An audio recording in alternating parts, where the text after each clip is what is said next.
Hi, today I wanted to address the challenge of fitting in while in a social situation as a vegan or vegetarian or alternative eating person. Christmas is an influx of parties. Friends, family and colleagues are all going to be celebrating with big events surrounded by food.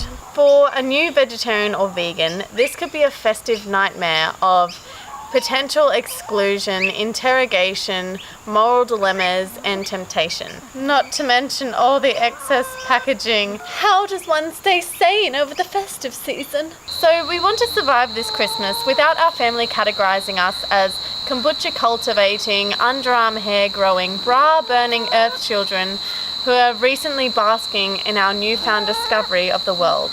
Don't peck. Contrary to popular belief, we are actually real people who seem to operate very well in this mad urban environment of what we seem to deem as the social norm. So you are going to come into contact with frantic questioning by people who are normally covering up their own insecurities about the way that they're living and the way that they've been raised. Now, this isn't something to fight against. It's something to actually really harness for them and help them understand what they actually believe in themselves.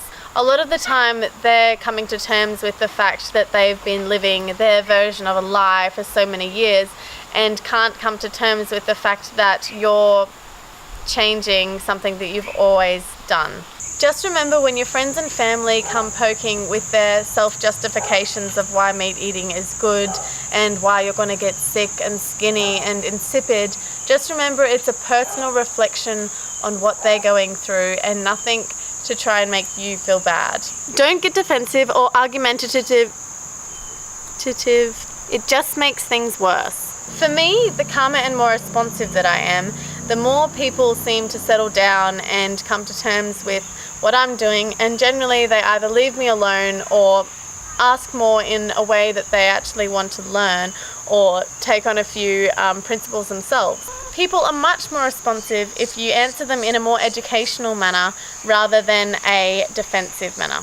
So if preaching and arguing are ineffective, then what does work? Well, something that people can't argue with is your own perceptions and your own experiences. For me, I choose veganism because I feel lighter, healthier, fitter, more energetic, clearer skin, more weight management-ness, and not to mention the completely clear conscience and fact that I'm not entering into an avenue of the world that I don't agree with. Okay. Another good thing is to have a few facts up your sleeve so people can see that you have done your research and you're coming into this way of living informed and not just gonna fade away on lettuce leaves in your back garden somewhere. So here's how I answer some common questions. Where do you get your protein from? It is extremely rare to have a protein deficiency and almost impossible in a developed country. If you eat a balanced diet of nuts, seeds, beans, grains, legumes and vegetables, you're not going to be protein deficient. Many food couplings make up a complete amino acid profile, but contrary to common belief, you don't actually need to eat these foods at the same time to gain the benefit. You can kind of just eat them throughout the day. Black beans and chickpeas have 13 grams of protein per cup.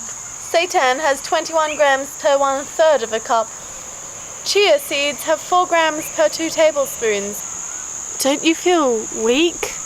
Well, cows, elephants and gorillas seem to be doing okay. Or don't you miss the taste? Personally, I can't even remember the sensation of craving meat, let alone the taste of it.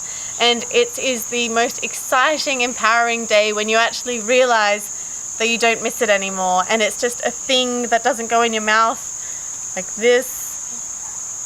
No. I thought it was evolution that made us brains made good to eat meat. No one in a developed country can claim that their survival is meat dependent. It did serve a purpose in the past, but now we are 7 billion people and we can't keep eating it 3 times a day. There's nothing that an animal-based food can give us that plants can't. So a few hundred years ago we had the option of living a comfortable life or overpopulating. And guess which one we chose?